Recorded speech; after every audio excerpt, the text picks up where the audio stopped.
ओडिशा के भीषण ट्रेन हादसे में मरने वालों की तादाद को सुनकर कोई भी दहल जाएगा। आखिरकार यह हादसा इतना भयानक क्यों हो गया? कई लोग कह रहे हैं कि कवच होता तो यह हादसा इतना भयानक नहीं होता। तो इस पर बातचीत करने के लिए हमारे साथ वंदे भारत एक्सप्रेस के जनक कहे जाने वाले सुधांशु मणि जी हैं। आइए उन्हीं से बात करते हैं। सुधांशु जी, अगर हम इस पूरे घटनाक्रम की बात करें जो उड़ीसा में हुआ, तो उसको थोड़ा डिटेल में बताइए कि आखिरकार इतना भयानक क्यों हो गया, और कवच होता तो क्या होता। अच्छा, तो देखिए, पहले इतना भयानक क्यों हो गया, क्यों हुआ, कैसे हुआ, वो हम लोग अलग बात कर लेंगे या कर चुके हैं। लेकिन कोई 130 किलोमीटर पे गाड़ी आ रही है और वो लूप लाइन में एंटर करती है और एक मालगाड़ी, हैवीली लोडेड मालगाड़ी से जाके लड़ती है, तो आप इमेजिन कर सकते हैं कि कितना भयावह इम्पैक्ट होगा। और उस इम्पैक्ट के चलते आपने तस्वीर देखी है कि लोकोमोटिव तो ऑलमोस्ट ब्रेक वैन के ऊपर चढ़ गया और कोचेस डिटैच होके एक तरह से स्कैटर होती हुई गई, कैप्साइज हुई, डिच में एक गिरी और पीछे की कुछ डिरेल हुई। और एक तीसरी ट्रेन भी आ गई, उसकी भी दो कोचेज इफेक्ट हो गई, ये कोचेज ने जाके उनको मारा। तो ऐसे में तो भयावह होना ही था।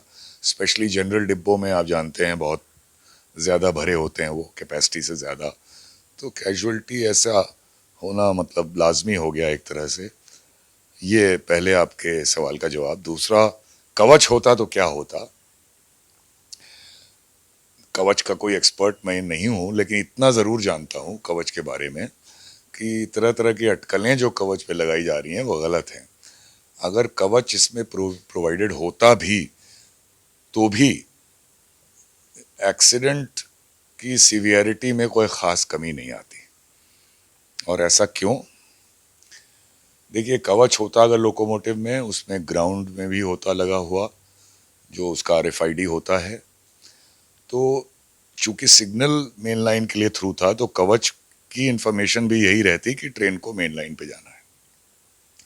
ये जब क्रॉसओवर पे ट्रेन आती तो ग्राउंड ग्राउंड जो RFID है उसके थ्रू इमीडिएटली कवच ये रियलाइज करता कि जो ट्रेन को मेन लाइन पे जाना है वो लूप लाइन में जा रही है और कुछ गड़बड़ है, और वो इमीडिएटली इमरजेंसी ब्रेक लगाता। लेकिन चूंकि वहां से डिस्टेंस जो है गुड्स ट्रेन के रियर की इतनी कम है कि उसमें इमरजेंसी ब्रेक लगाने के बावजूद थोड़ी बहुत स्पीड कम हो जाती, लेकिन सीवियर इम्पैक्ट तब भी होता और हैवी कैजुअलिटी तब भी होती। कितना थोड़ा फर्क पड़ता कवच से, ये गेसवर्क की बात है, लेकिन मुझे नहीं लगता कि ऐसा कोई सिग्निफिकेंट फर्क पड़ता इसमें। सर, एक और आलोचना लगातार हो रही है कि कवच के लिए पैसा ही नहीं दिया गया। 1,000 करोड़ के आसपास ही खर्च किया गया। देश भर में बड़ा मामूली ट्रैक है जिस पर कवच अब तक लगाया गया है। तो इसको लेकर क्या कहेंगे? अगर हम कवच की बात करें, एक तो कवच सिस्टम समझाइए कि ओवरऑल है क्या, और जो सरकार काम कर रही है वो इतना सुस्त रफ्तार क्यों है जो बोला जा रहा है। देखिए, ये कवच का जो जेनेसिस थी वो ACD से शुरू हुई। वो कोंकण रेलवे ने डेवलप की थी। वो एक केवल कोलिजन अवॉइडेंस सिस्टम था। उसमें कुछ सक्सेस हुई, कुछ नहीं हुई, कंट्रोवर्सी हुई। वो सिंगल कंपनी सप्लाई करती थी, बहुत सी बातें थी। डेवलपमेंट अच्छा था, राजा राम साहब थे, उन्होंने इनिशिएटिव लिया था। वो तमाम रीजन से ये डिसाइड हुआ कि भाई इसको इस फॉर्म में नहीं, इसको मल्टी सोर्सिंग, यानी कम से कम 3 कंपनियां इसको डेवलप करें, वो फॉर्मूला हो। और इसको IPR रेलवेज के पास हो। वो जो कंपनी थी वो शायद IPR शेयर करने को तैयार नहीं थी, तो वो भी एक बड़े सिस्टम, एक्सटेंसिव सिस्टम लगने वाला हो, उसके लिए कोई अच्छी बात नहीं थी। और ये भी हुआ कि इसको सिर्फ एंटी कोलिजन नहीं, एक सिग्नलिंग सिस्टम की तरह डेवलप किया जाए। और तब तक ETCS लेवल 2 यूरोपियन सिस्टम है जो प्रेवलेंट है यूरोप में, कॉम्प्रिहेंसिव सिस्टम है। उस सिस्टम के जैसा कैपेबिलिटी इसको दी जाए, ये डिसीजन 2011 में हुआ। इसका नया नाम दिया गया TCAS, TCAS, train collision avoidance system. Kavach also एक तरह से ब्रांड नेम समझिए। और ये डेवलपमेंट सिंसियरली शुरू हुआ 2011 से, और मेरे ख्याल से 2016 तक काफ़ी डेवलप हो गया सिस्टम, कुछ कुछ डिप्लॉय भी हो गया, प्रूव आउट भी हो गया। 2016 से 2021, if I am not wrong, may be 1 or 2 years here and there, ये थोड़ा लल में आ गया और ETCS लेवल 1 और ETCS लेवल 2 को इंपोर्ट करने की बातें होने लगी।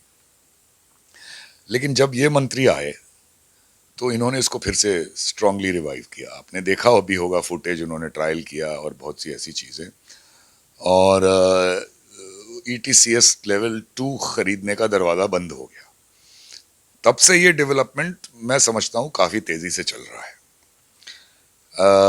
1500 किलोमीटर सिकंदराबाद एरिया में, साउथ सेंट्रल में इम्प्लीमेंटेड है, और दिल्ली हावड़ा और दिल्ली मुंबई में काम चल रहा है।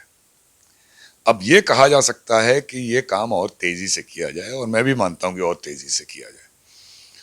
अब जो भी वजह हो, इसमें मेरे ख्याल से फंड्स की प्रॉब्लम नहीं है। अब आजकल तो कैपेक्स रेलवे में इतना हो गया है कि सरकार चाहे तो और फंड दे सकती है।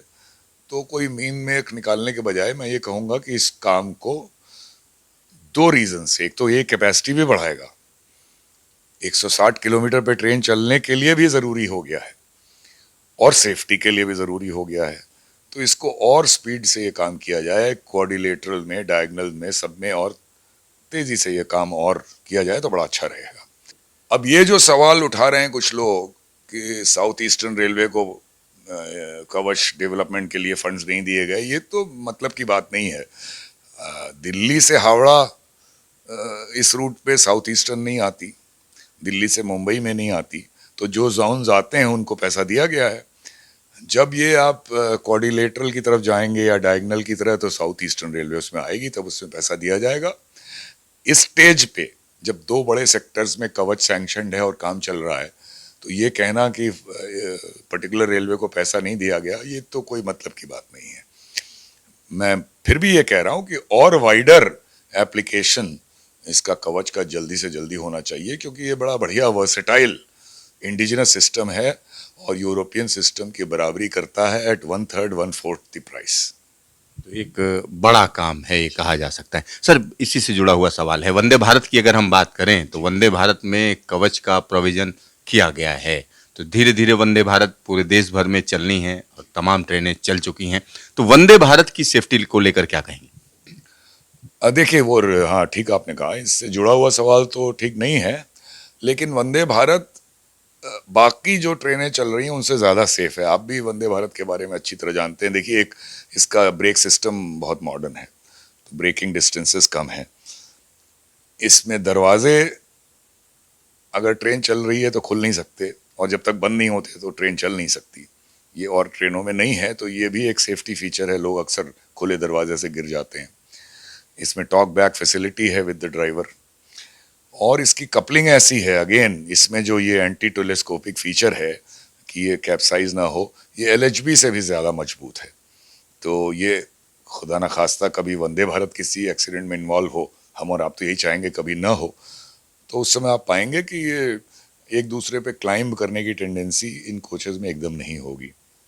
तो इस तरह के तमाम इसमें सेफ्टी फीचर्स हैं, और ये ज़्यादा सेफ ट्रेन है। जहाँ तक कवच का सवाल है, ये सरकार ने डिसाइड किया कि भाई कभी ना कभी तो कवच हर जगह आना है और वंदे भारत पूरे देश में चलनी है, तो मैन्युफैक्चर के टाइम ही इसको क्यों ना कवच से इक्विप कर दिया जाए, और इस वजह से हर वंदे भारत ट्रेन में आज कवच लग रहा है। और जब उस एरिया में कवच का इम्प्लीमेंटेशन होगा तो वंदे भारत उसके लिए तैयार रहेगी। सुधांशु सर, आपका ढेर सारा धन्यवाद।